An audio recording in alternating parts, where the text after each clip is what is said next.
Tiếp xúc bong bóng tao kia này cứ chia là việcปรับบ microphone មកបងអញ្ចឹងសម្រាប់ microphone របស់យើងមកឈុតគឺមានប៉ុណ្ណឹងណាអានេះខ្សែសាកបងនៅក្នុងនេះគេគេមានខ្សែក្បាលសាកបងប្រើក្បាលសាកខ្លួនឯងនេះរបៀបប្រើប្រាស់នៅក្នុងសភៅនេះហើយជើងរបស់យើងគឺមានឲ្យពីរបងអញ្ចឹងសម្រាប់ Android បងប្រើនេះហើយសម្រាប់ iPhone បងប្រើនេះអញ្ចឹងអ្នកប្រើ iPhone បងត្រូវនេះដោតចេះ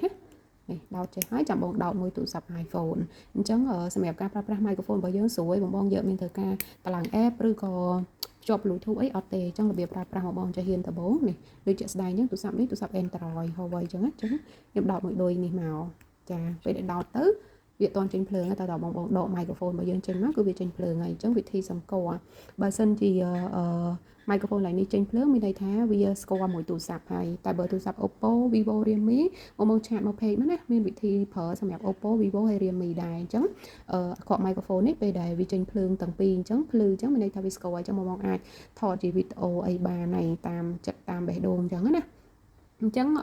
សម្រាប់ការផ្លាស់ប្ដូរ function សំឡេងបងចុចកន្លែងកែបនេះនេះបងឃើញអាពណ៌លឿងហ្នឹងឯងអញ្ចឹងបើសិនជាបងអានេះឃើញចេញទាំងភ្លើងទាំងពីរអញ្ចឹងគឺជា function កាត់សំឡេងរំខានកាត់ noise អញ្ចឹងណាហើយឧបលោវាឡើងនេះបងអានេះកន្លែងសូកសំឡេងណាអញ្ចឹងបើសិនជាបងចុចអានេះមួយនេះចុចមួយទៅអាភ្លើងនេះវាបាត់មួយហើយ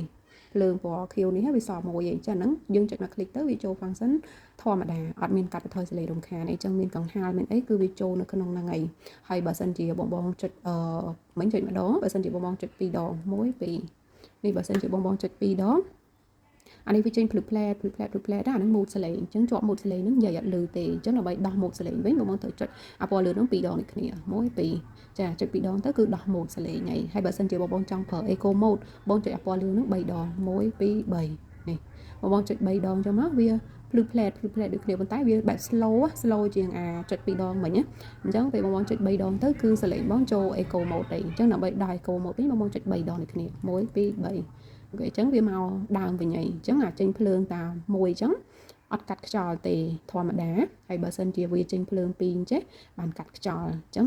វិធីប្រើប្រាស់ម៉ៃរបស់យើងមានតែប៉ុណ្្នឹងទេបងងាយស្រួលប្រើមែនតើបងយកទៅប្រើយកទៅអីល្អហើយអានេះស្រីថ្មីបងដាក់ចូលកប៉ៅអាវចូលអីក៏បានដែរនេះចូលកអាវមកដាក់នេះមកមុខខាងនេះចូលក្នុងមកវាលាក់ប្រកបមើលអត់សូវឃើញទេអាប្រភេទសេរីនេះគឺសេរីថ្មីបងប្រអប់សាកថ្ម